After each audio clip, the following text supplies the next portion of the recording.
We span the entire spectrum of the performing arts and the visual arts. We fold digital arts into what we're doing these days, and when you're trying to celebrate all of these art forms in all of these different ways, it does inevitably become bigger over time. We've been around for 24 years, so audiences know when we're screening. They're a loyal audience, so they come back time and time again, and also the product. We're getting much more to choose from. When I first started doing it 16 years ago, you know, you would maybe get, say, 120 films submitted that you would be able to choose from.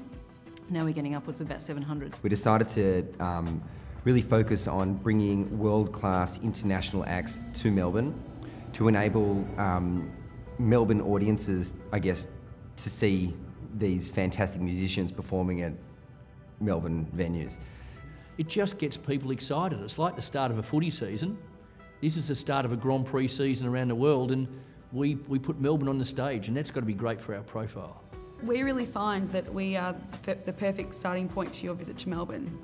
And it's not only the amazing views and the weather and everything, it's people are excited about Melbourne. It's a great city to watch and look at.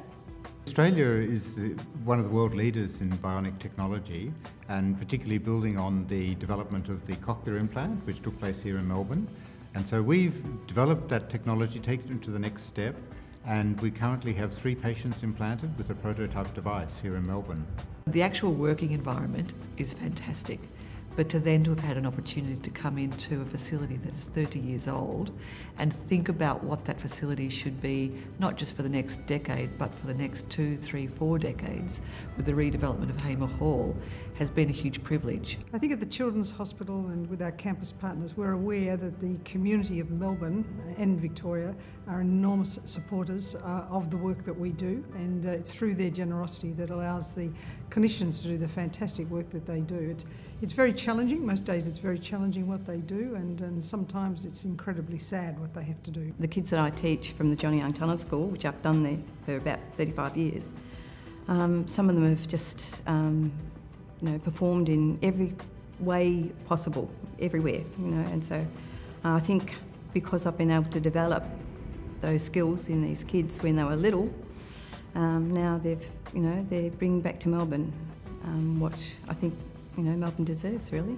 I feel very much a part of now and part of history, and I feel really connected to the people who used to live in this city before us for the last 200 years, and kind of like I need to bring them up always around us, so we don't charge on forgetting them and charge on missing the lessons, that they gave to us. It's all in his head. We don't know often till the day we construct a window what actual look he's wanting. It really is, it's very much driven by his own vision. I think what drives Esther is an absolute passion for the arts and how that can impact on the cultural life of individuals living within a city. She's an enormous advocate for the power of art and literature to transform and inspire, and I think that's what makes her such an inspiring person. I've seen the city unfold literally, architecturally, and strangely, when I started in the late 80s, people didn't really live in the city. The population of the CBD was very small. There was no such thing as Sunday trading, so the city was quite a still object after hours. And the city has just bloomed and blossomed all the way to the laneways now.